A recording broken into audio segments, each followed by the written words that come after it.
Yep.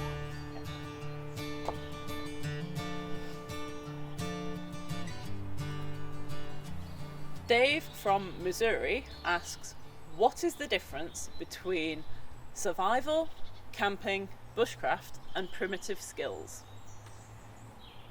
Is that Missouri like America? I think so. There's not a Missouri, Northamptonshire or something that I've missed. Not that I've heard of. Okay. It's a really interesting one because the answer isn't a direct answer to what you've asked. So, if you break it down, the difference between camping and survival, I think, is intention. So that you intend to go camping. You don't intend to go surviving. You don't intend to go breathing.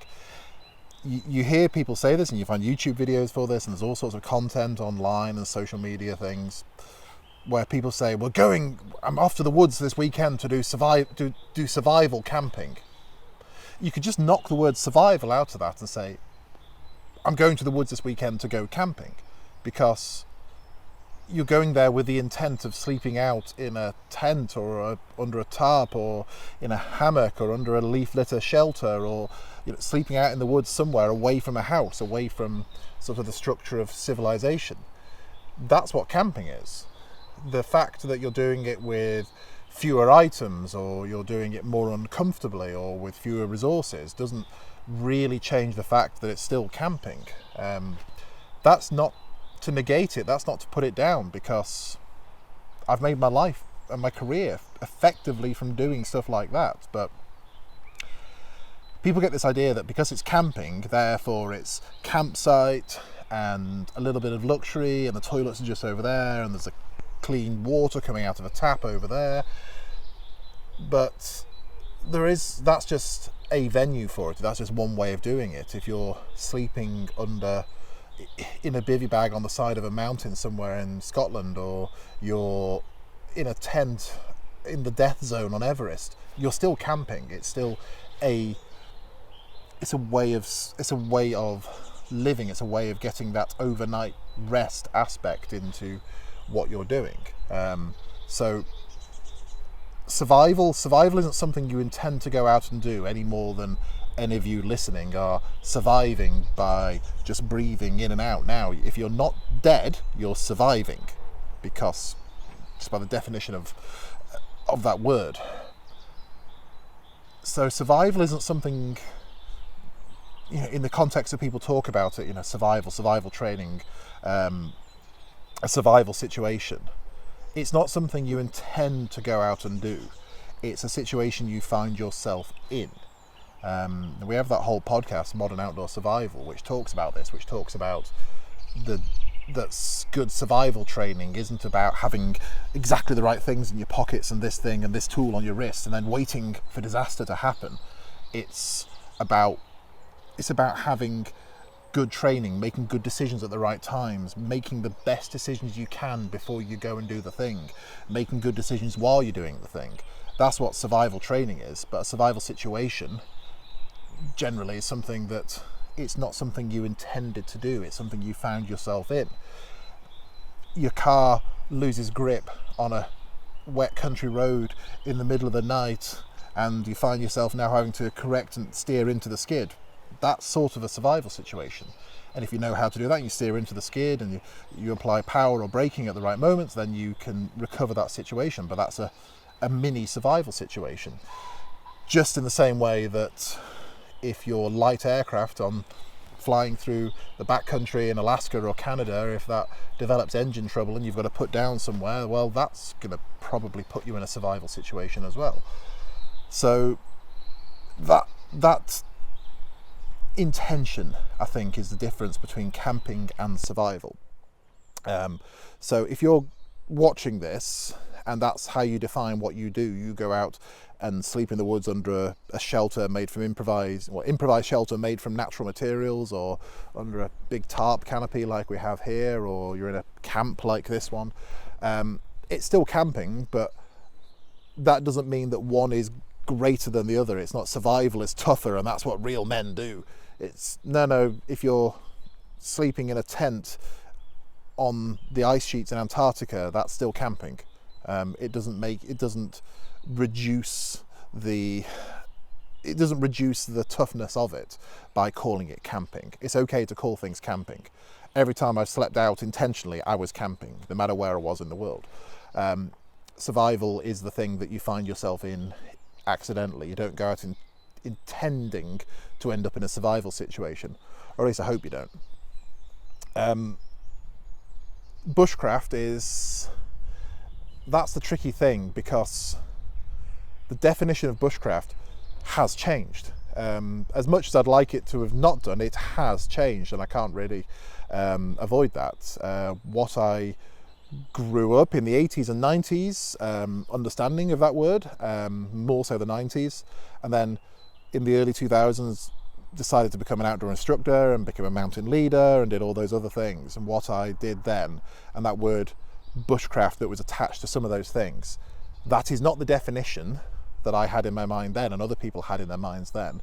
That is not the definition that you will get now if you search hashtag bushcraft on Instagram or TikTok or something like that.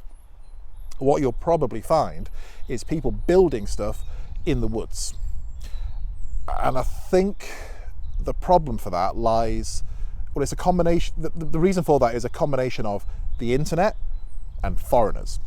And the internet, because that is how most people get a lot of their information these days, whether they want to or not. It's how we communicate, through social media, through emails, through websites, WhatsApp.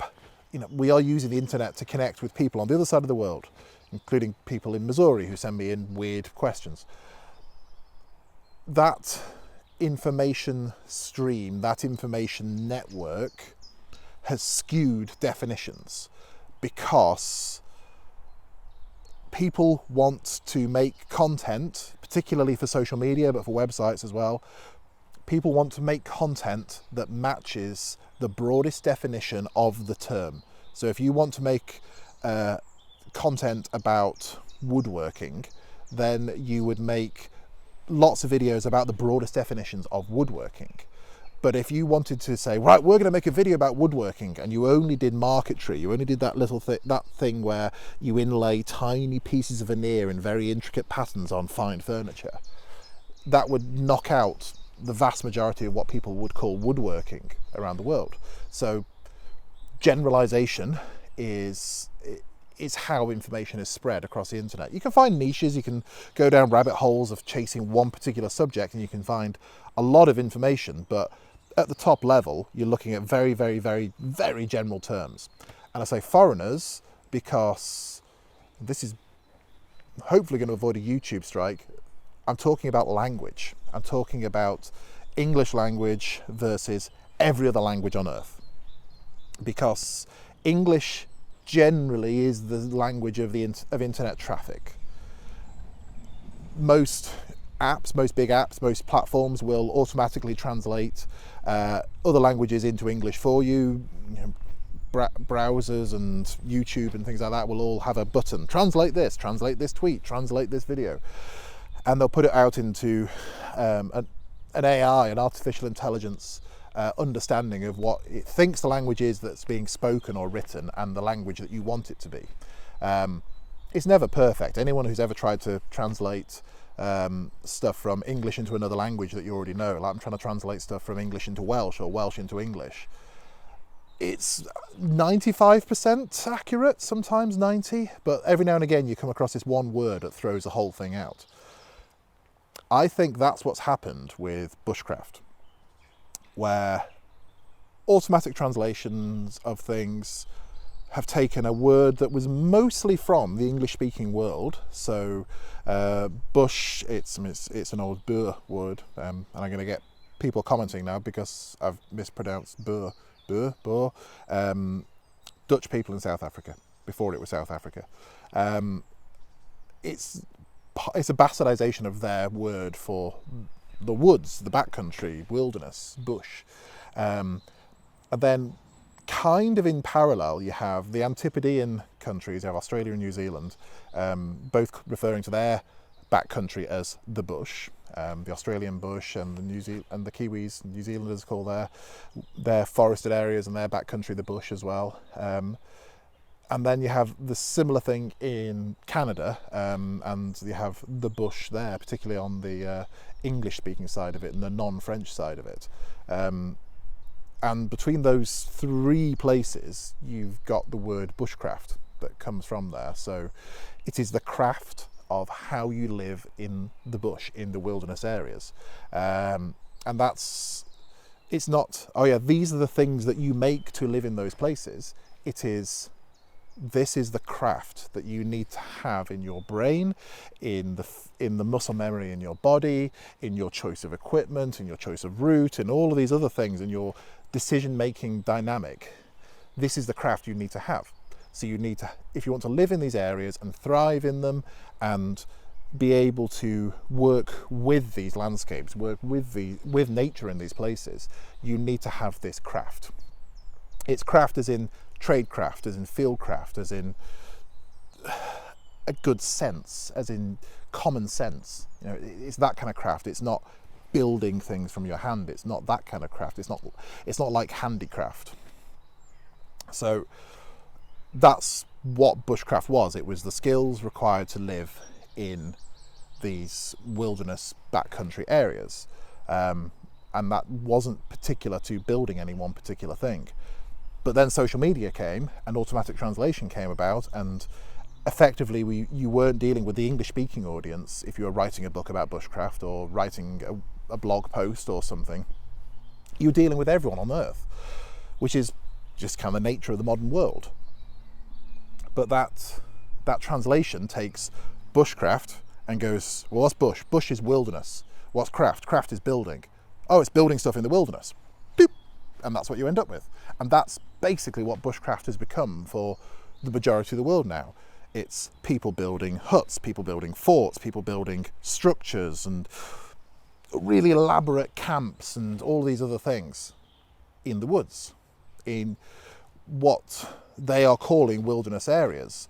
Although for some of those, you turn the camera 10 or 15 degrees either way and you find out it's not a wilderness area, it's just the woods at the edge of a field somewhere.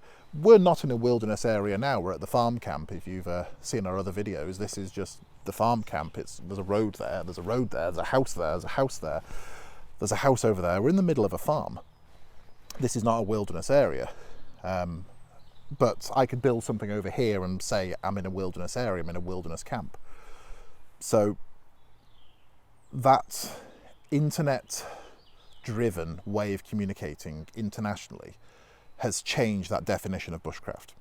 So when you ask what is the difference between camping, survival, bushcraft and primitive skills, well, camping is sleeping outside of a building intentionally. Survival is the situation that you end up in accidentally and you are trying to not die in. And bushcraft, well, that's the knowledge, or it should be, that is the knowledge of how to live and thrive in wilderness-like environments. Well, that's how I'd define it. The problem is the rest of the world seems to be defining it as building forts. It's bushcraft camping. Why is it bushcraft camping? Because we've put 3 sticks together and stapled some leaves to it. That's building a crap hut. That's for YouTube likes, that's not bushcraft.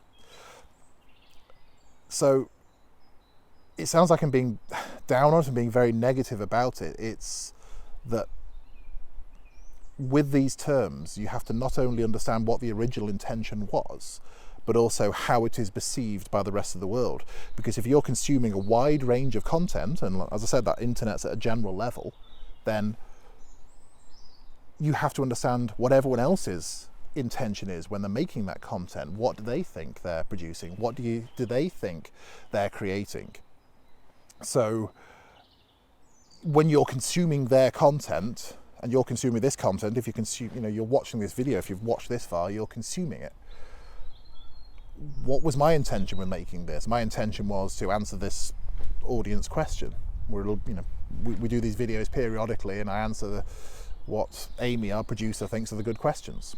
So think about both the definition of what I might think it is, but also, and you might think it is, but what the rest of the world think it is as well. Because if you go into Google and type bushcraft, you're not getting my definition or your definition alone, you're getting the rest of the world's definition. And nowadays, the algorithm's definition. If you're wanting to make a living and make a life from making content on the internet, on Instagram or YouTube or TikTok or whatever, you're making content and you're trying to monetize it and get paid, and fair play to you, then you're going to have more success if you do what that computer algorithm wants, not what you think is true to your definition. So bushcraft is a very difficult one now to nail down, but I think, and I have always thought, it is the skills for living and thriving in the bush, as in wilderness backcountry environments, whether that be navigating with a map and compass, navigating with by using the shape of the trees here, or by the way that bit of moisture on that side of the track is drying relative to that bit of moisture, those kind of things, whether it's foraging, whether it's hunting, whether it's paddling a canoe, whether even if that's a fiberglass canoe or a plastic canoe, a Royal X or something, or a birch bark canoe, it's still all bushcraft. It's this huge world because it is the skills that are required to do your thing in that wilderness environment. Although I will say that at every level, that involves an interaction with nature. Maybe I should add that on as a layer, because you could just go in a tent and have your rucksack with fuel and food and a stove and a tent and sleeping bag and water and everything, and go and camp in a supermarket car park. That's still camping. But if you were to come up into, the woods on the top of the mountains over here, or hills, if you were to go and camp there and live there for 2 weeks with that same rucksack, you're probably going to have to get more food or get more water or fuel or use some natural materials, which means you are going to have to interact with nature and become interdependent with nature as part of that. So, Dave, camping is intentionally going out to sleep out outside of a building, whether it's on a campsite, whether it's on Everest. It's all camping. Survival. You could end up in a survival situation at home or in a city or on the road somewhere. It's something that it's an emergency situation that you didn't intend to be in. Then you have bushcraft, which is the skills and the mindset required to live and thrive in wilderness or wilderness-like environments.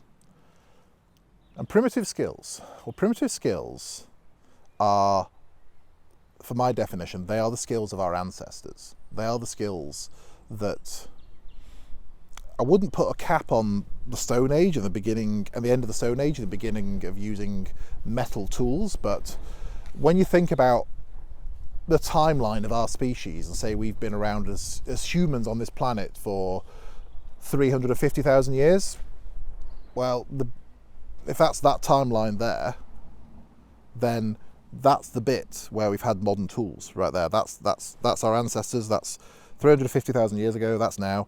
That's the bit where we've had metal tools. Tiny bit right at the very end. So when you say primitive skills, primitive does not mean worse. Primitive does not mean not good enough. Primitive means a simpler technology. It's still technology, but it's just simpler. So it's you could class it as pre-industrial, but even that only takes us back 240 years, 250 years, depending on where you're defining that. So were our medieval ancestors, were they practicing primitive skills? Well, if you were living in a city and you were living in a stone building or a wooden building there and everything was being brought to you and you were a merchant and you were trading across Europe, then you probably wouldn't think of your life as being very primitive. But if you were a woodcutter working out in the middle of the forest somewhere in the centre of England or in Wales here or up in Scotland there, or you were a crofter, then your life by comparison would have been fairly primitive. So you could define primitive skills by comparison. You could define it by is this primitive compared to that? Is it a simpler way of doing things? Is it you're maybe fulfilling only the basic needs and of food, shelter, water, health, human companionship, all those things in a very simple way compared to doing it in a very structured, hierarchical way, involving hundreds, if not thousands of people.